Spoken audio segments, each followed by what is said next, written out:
Hello, everyone, and welcome to No Man's Podcast, the podcast presented by the students of S.H.I.E.L.D, where we read and dissect the entirety of the Batman's No Man's Land saga.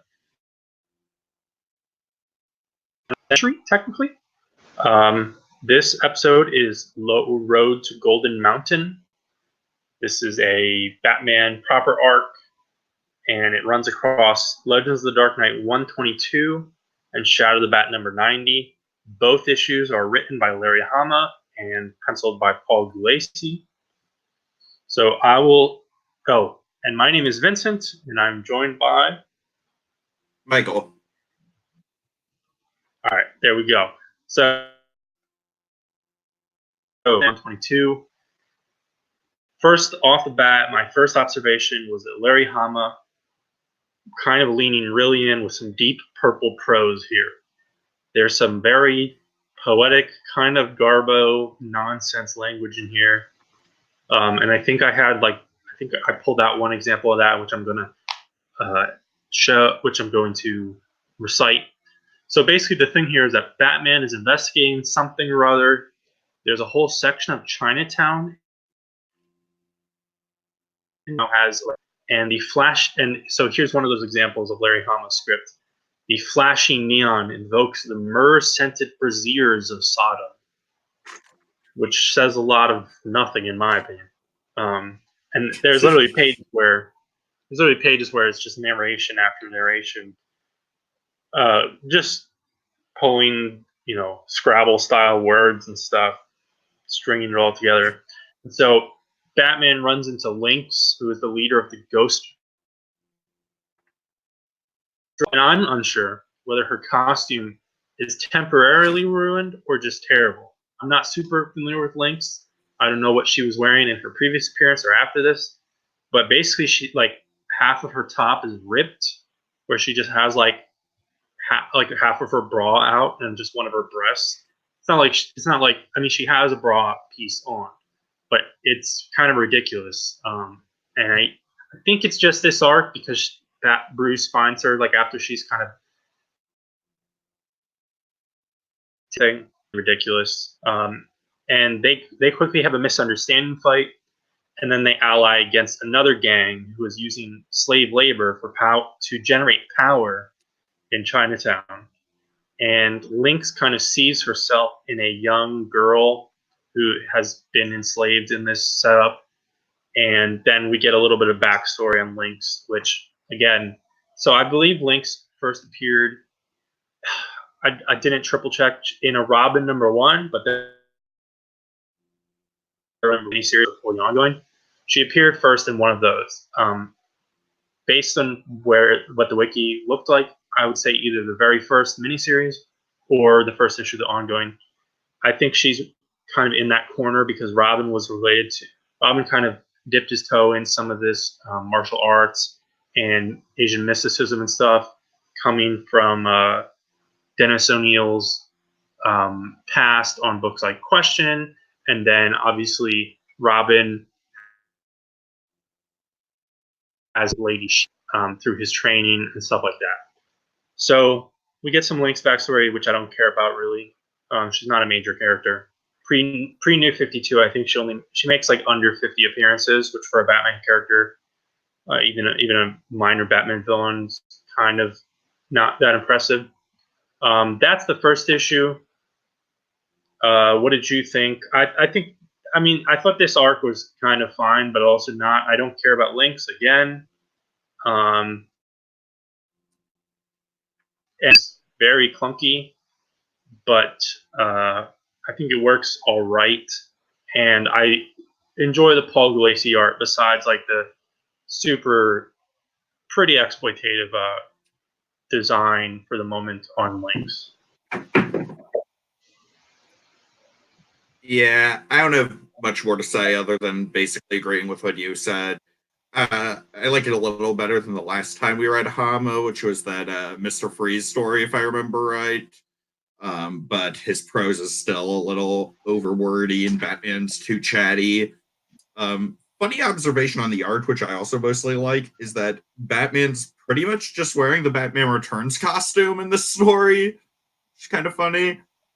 And just a weird observation about Lynx, who's a character I've never really been exposed to before, but with her blue and orange color scheme and eye patch, she kind of looks like she should be like some protege of Deathstroke or something. At least I thought that, but I'm pretty sure she's completely unrelated to Deathstroke, but borrowing its general vibe. But yeah. So should I take us to the next issue now? Yeah, go on ahead. Okay, next is Shadow of the Bat 90. The same creative team. It's kind of an interesting cover, I thought, because for some reason, I think Batman has a bit of an Adam West look to him here, except more muscular, like in how short his ears are, and just something about the face. Although the Adam West style doesn't really fit in this story. It doesn't look like it's trying to be 60s style or anything, just kind of a funny, probably unintentional observation. So, anyway, story opens up. These gangsters are using their slave labor. They're threatening a little girl, and uh, Batman and Lynx, meanwhile, are on top of the building, surrounded by goons with swords and axes. And uh, oh yeah, then the lead gangster comes out, a jade-faced Woo. They have a bit of a talking match, and then they actually start fighting the villains. And it's quite a chatty fight. They make it into the building by crashing through a window, as you do, and they continue the fight. This fight goes on for several pages. It's not terribly. It's actually, yeah, it's pretty good. It's a pretty good action layout, but a good deal of unnecessary talking in there and some silly lines. And um, let's see. Uh, it becomes apparent that there's kind of this little girl kind of like is looks up to Lynx a little bit from their brief interactions, kind of inspired by her, and Lynx Lynx really connects to and wants to help out this little girl, partly because I think she reminds her of herself and all that. Also, it's a little girl being used for slave labor that's terrible, but um, Lynx gets knocked out in the fight, or not knocked out, she gets badly injured. She has Batman take her to a doctor who is this herbalist who wears a tie-dye shirt and just kind of looks like a hippie sort of, but he gets her fixed up okay. And Lynx convinces Batman for them to go back. They decide to go back to the gang they were just at. And before that, they talk a little bit about like Batman's confronting Lynx, like, "Oh, why are you so altruistic all of a sudden?" And she's like, "Oh, okay, I'll admit, I do get a thrill out of uh, violence justified by a righteous cause."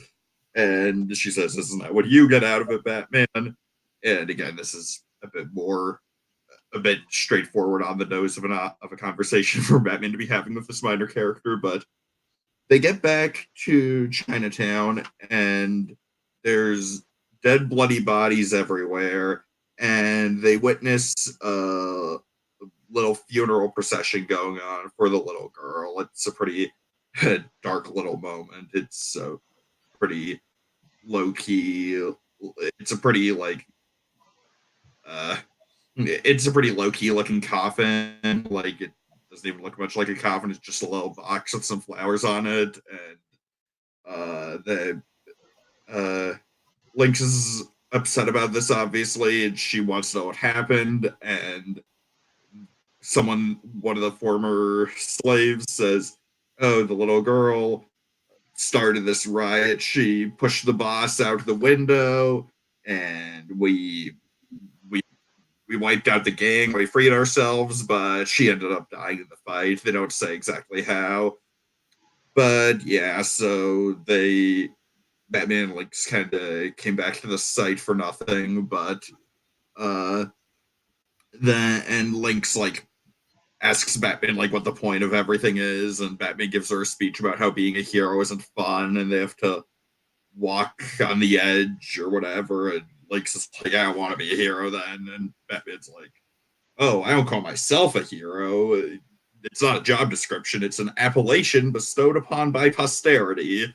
Which, yeah, I like that idea, but doesn't seem something Batman would outright say, especially with that sort of those sorts of Scrabble dictionary words.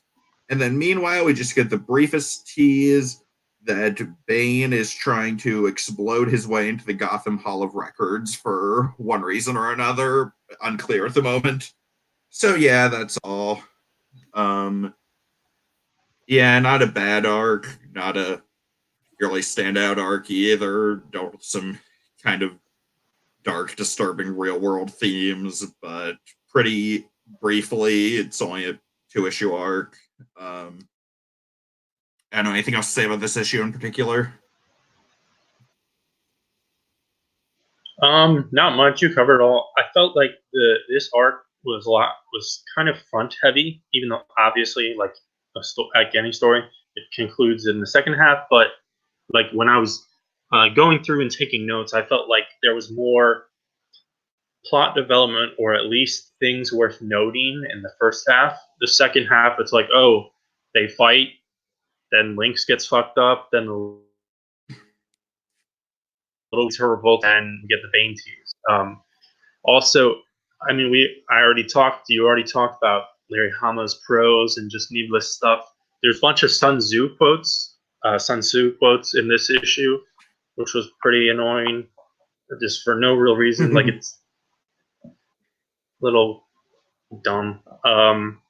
Yeah, that's pretty much it. I think this was an interesting arc on paper. I mean, I don't think having low tier versus high tier character doesn't affect my enjoyment of an arc inherently, and doesn't make it better or worse. Like, you know, if you can do a great arc with uh, like Condiment King somehow, I'm down. So links and this kind of setup didn't bother me. It's mostly pulled down by Larry Hama's script, honestly. That's my main takeaway. Yeah. And then just while we're at the shortest episode, because we're now in a period where we have a handful of 2 issue arcs, and there's just two hosts on this show, so we can speed through these relatively quickly. Um, while we're at it, I want to note some things on Paul Gulacy, who cult classic artist in comic books, and probably most known for a very acclaimed run on Master Kung Fu in the 70s. So when they put out the Shang-Chi movie, whatever, I don't know, you will more than likely see Paul Gulacy's name in the special thanks section at the very end of the credits. And Gulacy, also known for other work with Doug Monk, that's the writer that he worked with primarily on Master Kung Fu. They also did lesser known books like Six from Sirius and Slash Maraud, Psy Spy, and actually relevant to this show, um, Gulacy and Monk together did, which one of these issues was in that book, but like way like 100 issues before. And the first arc is called Prey, and it's with Hugo Strange and Scarecrow. And there's a sequel arc to it, and you'll often have those collected together. Um, I think it was really hard to find, and then maybe they reprinted it, and maybe it's harder to find again. But that's one of those kind of highlight, especially the first part. It's one of those kind of highlight early Legends of the Dark Knight arcs when the beginning of the series was like, hey, here's an arc by a top creator that's like continuity with things like Gothic by Grant Morrison, Venom by Dennis O'Neil, and Shaman, and all of those kinds of stories. So Prey, definitely worth checking out for good Paul Gulacy Batman. And then on the same note, Gulacy, later than this, which we read here, he had a run on Catwoman as part of Ed Brubaker's run. which I think some people are a little divisive on. But I think most of that people who are negative on it, who Lacey is or understand like the point of or like the aesthetic of his art. And of course, anyone who's drawing that book was going to be compared to Darwin Cook, who kicked it off, which Gulacy did not similar style at all. So that's that.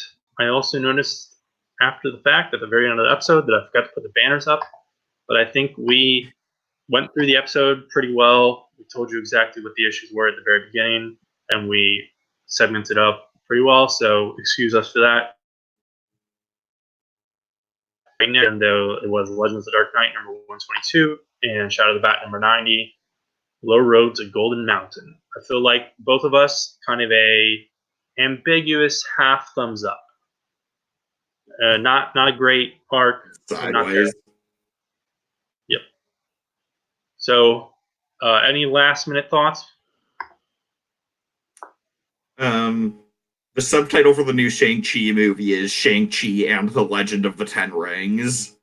That's all. I had to Google it to remind myself, but I was.